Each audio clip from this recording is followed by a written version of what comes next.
The dust motes, like tiny, forgotten stars, danced in the single shaft of sunlight that dared to pierce the grime of your windowpane.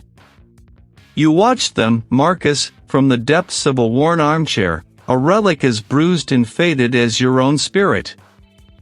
Each breath was a slow, deliberate act, a testament to the heavy air of disillusionment that had become your constant companion. The badge, once a gleaming emblem of purpose, now felt like a phantom weight on your chest, a ghost limb aching with the memory of its loss. Years had passed since the whispers turned to shouts, since the gavel's final, damning strike echoed through the hollow chambers of your career, yet the taste of ash remained. You were a man adrift, anchored only by the specter of Elara Vance, the brilliant journalist whose unsolved murder had fractured your world. Her face, vivid in your mind's eye, was a silent accusation, a question mark etched into the fabric of your identity.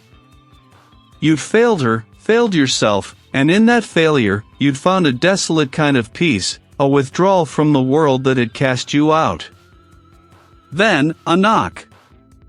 Sharp, insistent, a jarring intrusion into the quietude of your self-imposed exile. You didn't expect visitors. Not anymore. The world had long since forgotten Marcus Thorne, or so you believed. You opened the door to a figure in a tailored suit, a man whose eyes held the cool, detached gaze of someone accustomed to power. He didn't introduce himself, didn't need to. His presence alone spoke volumes. Marcus Thorne, he stated, his voice a low thrum that seemed to vibrate with unspoken authority. You're a hard man to find. You merely raised an eyebrow, a silent challenge. Harder to trust. He offered a thin smile, devoid of humor. Perhaps. But necessity often overrides such luxuries. We have a proposition for you. A unique opportunity. He paused, letting the words hang, laden with unspoken meaning. It concerns a cold case. One you might recall. Your jaw tightened. New information has surfaced. Information that implicates significant figures. He produced a slim, leather-bound folder, its edges crisp and unmarred, a stark contrast to the dust and decay of your apartment. We believe you are uniquely positioned to revisit this investigation. To see what others missed. He spoke of redemption, of a chance to mend the fractured pieces of your past, but you heard only the echo of Elara's name, a siren song pulling you back into the treacherous waters you'd sworn to avoid. You stood there, the weight of the moment pressing down, the man in the suit patiently awaiting your decision. The silence stretched, thick with unspoken history. Why me? You finally asked, the words raspy and used. Marcus Thorne am discredited. A ghost. Precisely, he said, a flicker of something unreadable in his eyes. Ghosts move unseen. And the stakes are higher now than you can imagine. This isn't just about a murder, Marcus. It's about who we are, as a nation. About the very identity we project to the world. He pushed the folder into your hands. Read it. Then tell me if the ghost of Elara Vance allows you to refuse. The folder felt heavy, a physical manifestation of the unresolved grief and guilt that had been your constant companions. You opened the file, the scent of old paper and new secrets filling the air. Elara's photograph stared back at you, her intelligent eyes brimming with a life brutally extinguished. You scanned the summary, the familiar details of her demise, then your gaze caught on a newly added addendum. The senator, a man whose public persona gleamed with philanthropic virtue, now stood under a shadow cast by the ghost of a journalist. The ghost of Elara Vance did not allow you to refuse. You found yourself standing before the skeletal remains of Elara Vance's apartment, the yellow tape long gone, but the spectral echo of the crime still clinging to the air like dust. The landlord, a stoic woman with tired eyes, had given you access, recognizing the old, haunted look in your own gaze. Another one trying to make sense of it, she'd muttered, handing you a rusty key. But you weren't looking for furniture, you were looking for ghosts. The original investigation had been thorough, but hurried, pressured to close quickly. A random act of violence, they'd called it. You'd always known it was more. You remembered Elara's meticulous nature, her habit of leaving breadcrumbs. He was a journalist, a storyteller, and he would have wanted her final story to be told. You focused on the small details, the things easily overlooked. A loose floorboard near her writing desk. You knelt, the creak of your joints protesting, and carefully pried it up. Beneath, nestled in a cavity, was a small, leather-bound notebook, water-damaged but remarkably preserved. Its pages were filled with Elara's tight, precise script, a chaotic jumble of names, dates, and cryptic notes.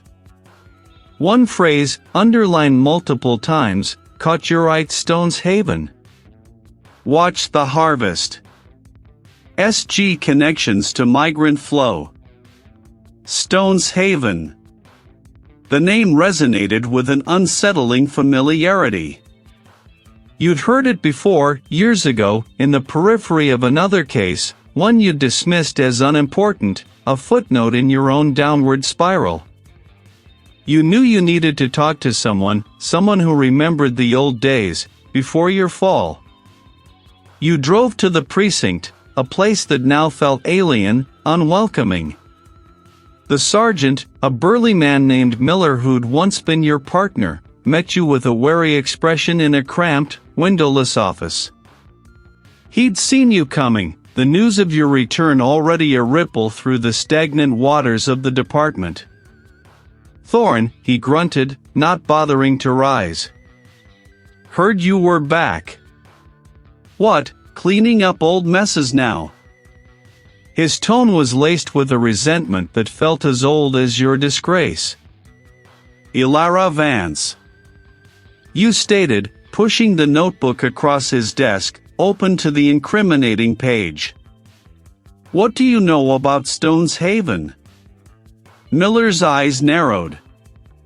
His gaze flicking from the notebook to your face. He leaned back, a deliberate act of distancing. Stone's Haven?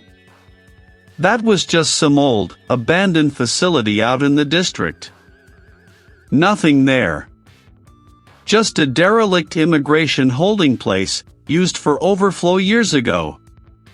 Closed down now. Or repurposed, you countered, your voice low. Elara thought it was important.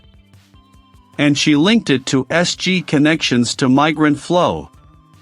Does SG mean anything to you? He scoffed. Sounds like crazy talk, Thorne. You know how Elara was. You should leave this alone. Some things are better left buried. He looked at you, a warning in his eyes that transcended mere professional advice. You come poking around, you stir up more than dust. You stir up trouble. Big trouble. What kind of trouble? You pressed. Not just journalists. The kind that makes careers end. You know that better than anyone. He glanced around the office, as if listening for unseen ears. There are forces at play now, Marcus, far beyond anything you ever dealt with. Caldwell's campaign, for example. He's got powerful friends. Friends who don't like old stories resurfacing.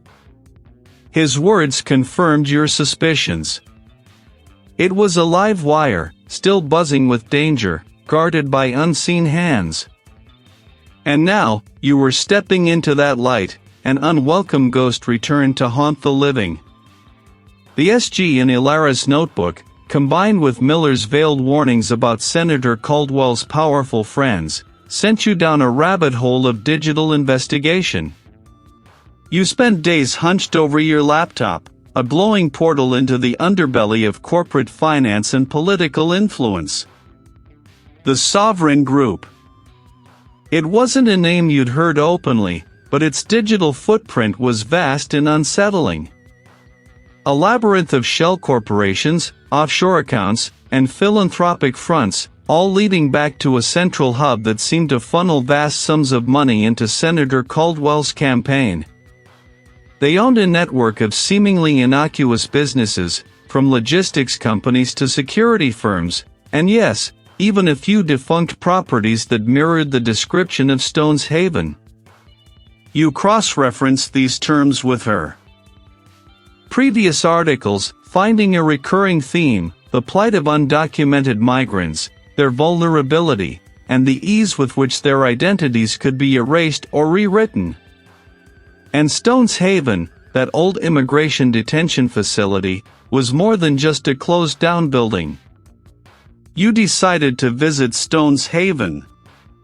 The facility was a sprawling complex of low-slung buildings, surrounded by a chain-link fence topped with barbed wire, rusted and broken in places. It had the desolate air of a forgotten place, yet a faint hum of activity seemed to emanate from within, a barely perceptible tremor in the air. You cut through a section of fence, the metal groaning in protest.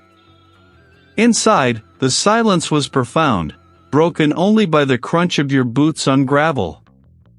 The main building, a grim, institutional structure, loomed before you. The interior was a maze of dimly lit corridors, the air thick with the smell of damp concrete and something else, something metallic and faintly sweet, like old blood. Suddenly, a sharp click behind you. The sound of a door locking. You spun around, your heart hammering against your ribs. The service entrance was now securely shut, the heavy bolt thrown. You were trapped. This wasn't an oversight. He wasn't the emissary, but he carried the same aura of calculated menace. He must have been waiting. You're making a nuisance of yourself, Marcus Thorne, he continued, a faint smile playing on his lips. Some things are best left undisturbed. Elara Vance learned that the hard way. What did she find? You demanded, your voice steady despite the tremor in your hands. He chuckled, a dry, humorless sound. More than he should have. More than you will. Consider this a friendly warning. Go home, Marcus. Reclaim your obscurity. Then, from the ceiling, a loud, grating alarm blared, piercing the quiet. Time to leave, he said, his smile widening. Unless you want to explain to the local authorities why you've broken into a decommissioned federal facility. They're very understanding about trespassers, especially ones with your reputation. The threat was clear. He wanted you caught, not killed, not yet. It was a clever play, designed to break your spirit, to remind you of the very downfall you were trying to escape. As the alarm shrieked, echoing through the empty facility, you knew he wouldn't kill you here. Not when discrediting you served a greater purpose. They were watching you, Marcus, a silent, pervasive threat that tightened its grip around your throat. Your identity as a disgraced detective was being weaponized against you, a constant reminder of the fragility of your pursuit of truth. They knew your every move, perhaps even your every thought. The question gnawed at you, how? You returned to your apartment, the alarm screech still ringing in your ears, the metallic tang of fear on your tongue. You re-examined Elara's notebook, searching for anything you might have missed, any clue to the source of their omniscience. Her notes on identity management and migrant flow kept resurfacing. You remembered the missing migrant family case from years ago, the one that had contributed to your disgrace. A family had vanished without a trace, and you, overwhelmed by personal demons, had dismissed it as a simple border crossing gone wrong, a case quickly overshadowed by the sensationalism of Elara's murder investigation. You had been too blinded by your own internal turmoil to see the connections, too eager to close the file and move on. Elara Vance had been investigating that very family, their disappearance linked to a charitable program run by a newly formed entity, one of the Sovereign Group's early fronts, which operated out of a temporary holding facility in the very same district as Stone's Haven. Your past failure wasn't just a personal demon, it was a missing piece of Elara's puzzle, a crucial link you had overlooked. The identity of the victims, their forgotten stories, now screamed for justice. The betraying sting came not from a stranger, but from a familiar face. He was now retired, living a quiet life in a suburban home, tending to his rose garden. What brings you out to the land of the living? You sat on his porch swing, the scent of roses cloying in the air. Elara Vance. Stone's Haven. The Sovereign Group. His hand, holding the pruning shears, stilled. It's dangerous, son. Let it go. He was investigating the missing migrant family, you pressed, watching his reaction closely. The ones from the charitable program. The same year Marcus Thorne dropped the ball. He sighed, a heavy, world-weary sound. That was a difficult time for you, Marcus. For all of us. Those cases. They're complicated. The border, the politics. It was messy. Messy, or covered up, you challenged, your voice hardening. Elara linked them to the Sovereign Group. And to Senator Caldwell. You always spoke so highly of Caldwell, Chief.